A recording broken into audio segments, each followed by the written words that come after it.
kita dari beberapa kampus. Saya dari UPN Veteran Jawa Timur. Kemudian ada teman saya dari UINSA Sunan Ampel Surabaya. Kemudian ada Poltekkes Kemenkes Surabaya. Yes.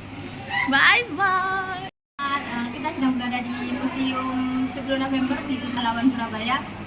Kegiatan sedang kami lakukan yakni mengunjungi museum dan melihat bagaimana sejarah arek-arek Surabaya untuk memperjuangkan kemerdekaan Indonesia. Di museum ini menceritakan tentang bagaimana kerasnya pejuang-pejuang dari Surabaya untuk mempertahankan kemerdekaan Indonesia, untuk memperjuangkan hak kemerdekaan. Maka dari itu kita sebagai pemuda-pemudi Indonesia harus sadar akan pentingnya bela negara. Dengan mempromosikan produk lokal, melestarikan warisan budaya, dan berkontribusi untuk kemajuan negara.